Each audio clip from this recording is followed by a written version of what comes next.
सभी साथियों को नमस्कार। उपस्थित हूँ आप लोगों के बीच में एक बार पुनः। जैसा कि आप सब जानते हैं कि वर्तमान समय में उत्तर प्रदेश सरकार के द्वारा जो भी मुहिम चलाई जा रही है वह केवल और केवल चुनावी एजेंडे पर चलाई जा रही है। ऐसे में अगर बात किया जाए तो निश्चित तौर पर स्पष्ट है कि सरकार केवल और केवल चुनावी एजेंडे पर काम कर रही है। इसे हमें आपको समझने की ज़रूरत है, हमें आपको परखने की ज़रूरत है। आपको पता है कि सरकार वर्तमान समय में शिक्षा सेवा चयन आयोग के गठन की चर्चा पर चर्चा कर रही है। यह अस्तित्व में कब आएगा यह कहना उतना ही मुश्किल है जितना कि हम आप इस वीडियो को देख रहे हैं। तो सभी साथियों से निवेदन है कि आप इस वीडियो को अधिक से अधिक शेयर कर दीजिए ताकि सभी को स्थितियां पता हों, सभी को परिस्थितियां पता हों और सरकार की जो मंशा है, जो सरकार की रणनीति है, उसे लोग समझ पाएं।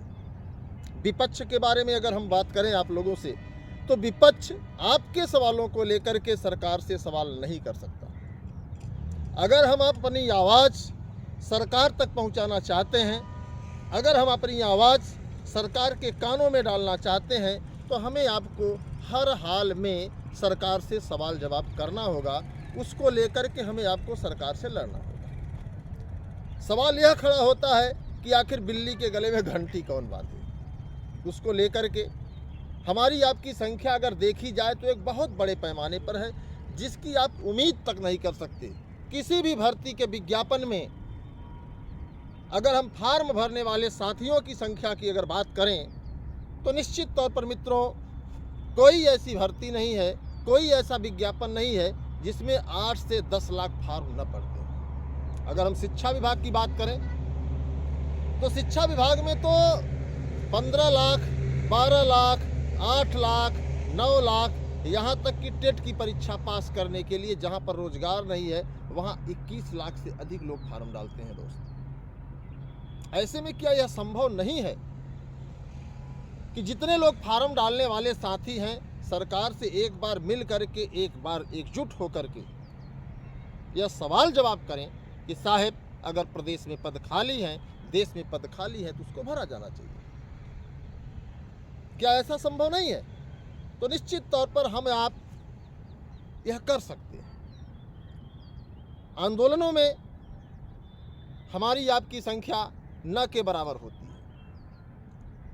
कई ऐसे साथी हैं जिनके सामने एक्सक्यूज होता है कि हम तो बाहर रहते हैं, हम तो प्रयागराज में नहीं रह पाते। तो देखिए मित्र, आपको बता दें, अगर परीक्षा देने के लिए आप कोयम्बटूर जा सकते हैं, कोडरमा जा सकते हैं, तो मुझे लगता है कि 2-4 दिन का समय निकाल करके आपको अपने अधिकारों के लिए सरकार को सचेत करने के लिए, सरकार को बताने के लिए, सरकार को अपनी पीड़ा दिखाने के लिए आना चाहिए।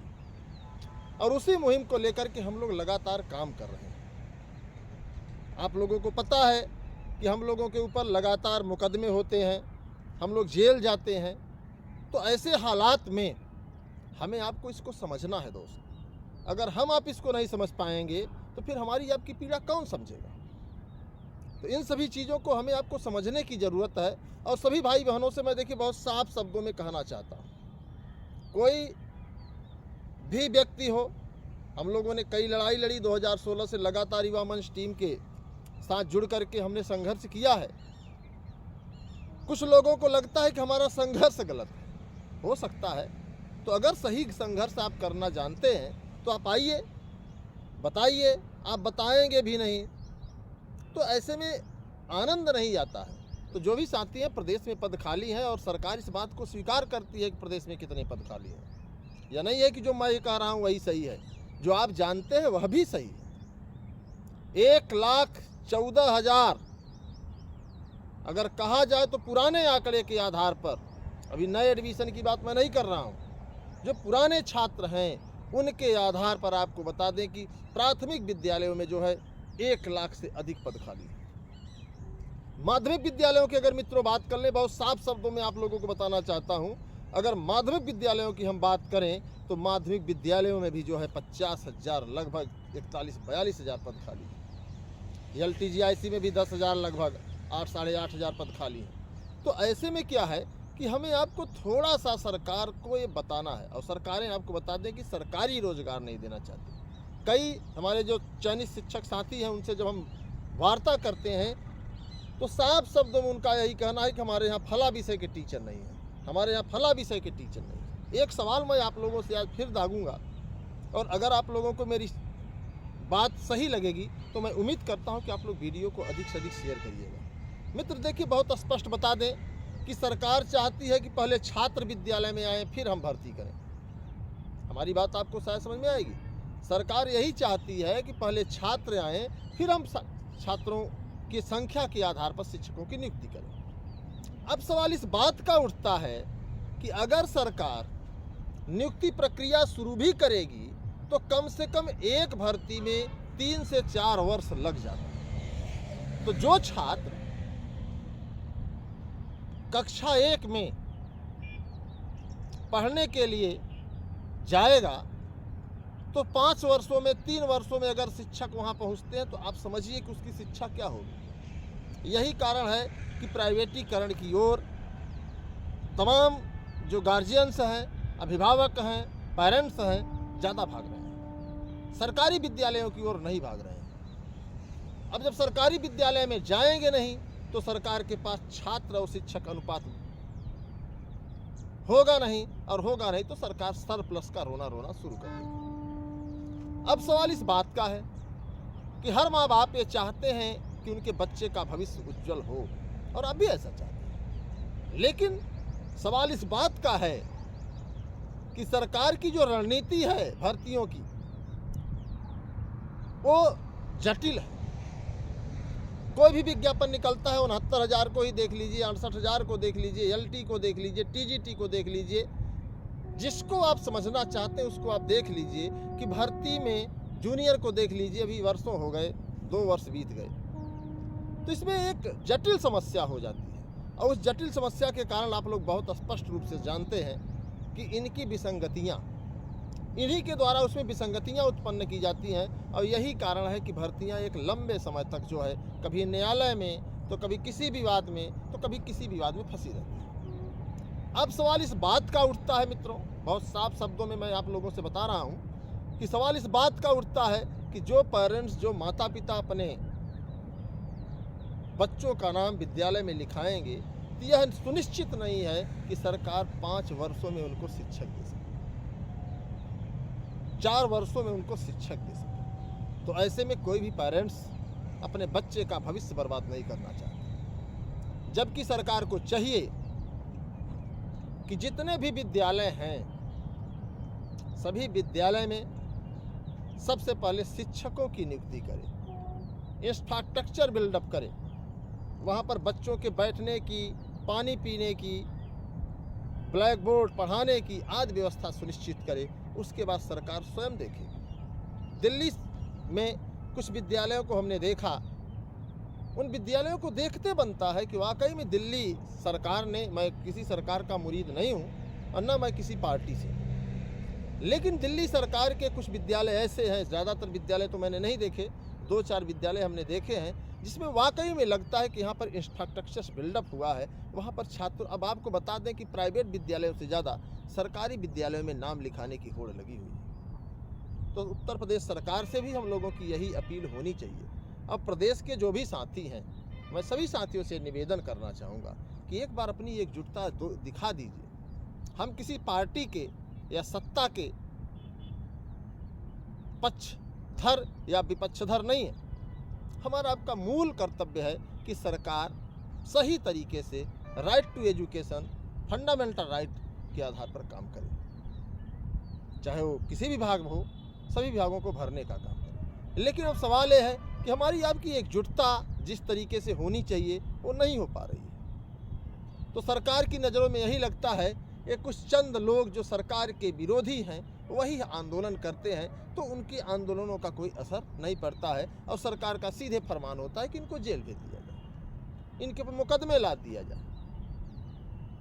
तो इन सभी मुद्दों को लेकर के जिस तरीके से किसान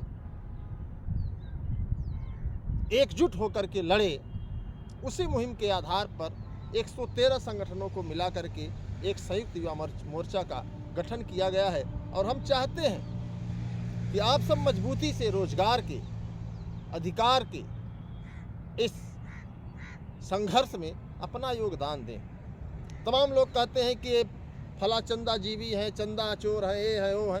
तो देखिए, सच्चाई यही है कि अगर आप संघर्ष करते हैं तो संघर्ष के दौरान आपको खर्च लगता है, और खर्च नहीं होंगे तो आपको बता दें कि पोस्टर बनवाना, बैनर बनवाना, तमाम इंफ्रास्ट्रक्चर्स जो है बिल्डअप करने होते हैं। तो आपको तन मन धन तीनों तरीके से सहयोग करना होगा। यही कारण है हम लोगों की चर्चा पर चर्चा हो रही थी कि आखिर छात्रों का कोई गुट क्यों नहीं है, सरकार पर प्रेशर बनाने का कोई समूह क्यों नहीं है।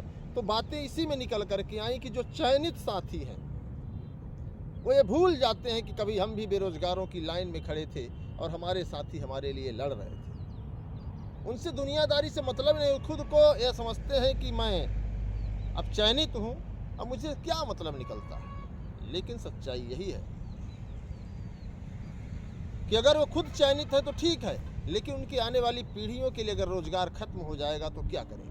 लेकिन वर्तमान समय का जो हमारा युवा साथी है गंभीरता नहीं रखता, गंभीरता से सोचता नहीं है। रील देखने में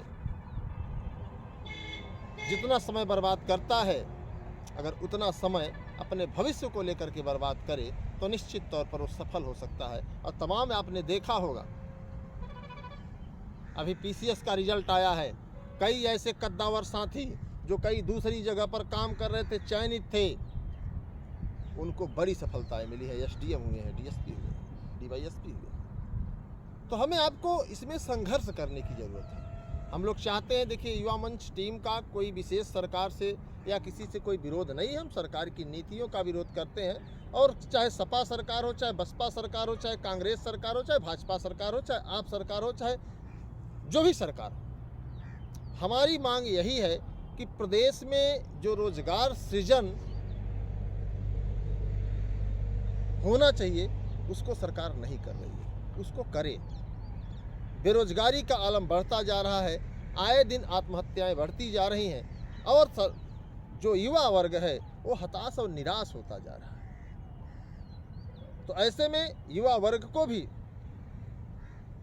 एक नई ऊर्जा के साथ अपना करियर बनाने के लिए प्रदेश में, देश में जो भी पद खाली हैं उसको भरे जाने की बात सरकार को करनी चाहिए। सरकार कहती है कि सरप्लस है। जब किसी विद्यालय में मैथ के गुरुजी नहीं रहेंगे, साइंस के गुरुजी नहीं रहेंगे, तो आखिर किस दशा में कोई गार्जियंस, कोई पेरेंट्स अपने बच्चे का नाम उस विद्यालय में लिखवाएगा। अब प्राइवेट विद्यालयों की अगर हम बात करें मित्रों, करना नहीं चाहिए, क्योंकि प्राइवेट विद्यालयों के पास भी समस्या है, लेकिन उनकी जो खुली लूट है फीस की, डोनेशन की, यहाँ तक कि उसी विद्यालय में आपको किताबें भी खरीदनी होंगी, उसी विद्यालय में आपको स्टेशनरी भी लेनी है, मतलब उसी विद्यालय में आपको सब कुछ लेना है। और उनके दुकानदार भी फिक्स होते हैं, उसी दुकान पर आपको उनके वस्त्र भी मिलेंगे। तो एक आम नागरिक के ऊपर आपको अगर देखा जाए तो बहुत बड़ी मार पड़ती है। महंगाई आप देख रहे हैं, बेरोजगारी आप देख रहे हैं। अगर फिर भी हम आप नहीं जागे तो निश्चित तौर पर सरकार की जो मनसा है, सरकार तो चाहती ही है कि आप इतने कमज़ोर रहो कि सवाल न कर सको और मेरे निर्देश पर, मेरे अंगुली के इशारे पर आप नाचते हो। तो हमें आपको नाचना नहीं है, यह लोकतंत्र है। और हम सभी साथियों से निवेदन करेंगे कि आप लोग कमेंट बॉक्स में ये बताइए कि आखिर क्या हम सब मिल करके, एकजुट हो करके सरकार से सवाल नहीं कर सकते कि सबसे पहले इंफ्रास्ट्रक्चर बिल्डअप करिए, विद्यालयों में व्यवस्था करिए, शिक्षकों की व्यवस्था हो या फर्नीचर्स की व्यवस्था हो या जो भी उसके लिए उपयोगी है उसकी व्यवस्था करिए। उसके बाद छात्र स्वतः विद्यालय में जाएगा। हो सकता है हमारे समझाने का तरीका सही नहीं है, लेकिन मैं प्रयास कर रहा हूँ कि मित्रों जागिए, और अगर जागेंगे नहीं तो निश्चित तौर पर हमारा आपका बहुत लंबा नुकसान होने जा रहा है। तो जो भी साथी, सभी साथियों से मैं यही निवेदन करूंगा कि आप लोग इस वीडियो को अन्य साथियों तक भी भेजिए, और अगर आप हमारी बातों से सहमत हैं तो आप कमेंट बॉक्स में अपने विचार दीजिए। और जो भी साथी युवा मंच टीम से जुड़ना चाहते हैं, संयुक्त मोर्चा से जुड़ करके इस मुहिम को आगे बढ़ाना चाहते हैं, कृपया अपना मोबाइल नंबर, नाम, जिला लिख करके भेजें और एक बड़ी लड़ाई लड़ने का हम लोग प्रयास करें। कोई भी राजनीतिक दल हमारी आपकी बात नहीं उठा रहा है, क्योंकि वह आपके वोट का इंतज़ार कर रहा है, चुनाव का इंतज़ार कर रहा है। ऐसे में आप लोग समझ सकते हैं कि हम लोग चुनाव के इंतज़ार के लिए नहीं, बल्कि हम लोग अपने अधिकार के लिए, प्रदेश की खुशहाली के लिए, देश की खुशहाली के लिए लगातार प्रयासरत हैं। तो इसी के साथ सभी साथियों को धन्यवाद। उम्मीद करता हूं कि आप हमारी बातों से सहमत होंगे और बहुत जल्द एक बड़े आंदोलन का आगाज़ हम लोग करने जा रहे हैं। इसी के साथ सभी साथियों को धन्यवाद, नमस्कार। मैं आपके संघर्षों का साथी अनिल सिंह, इंकलाब जिंदाबाद। जय हिंद, जय भारत।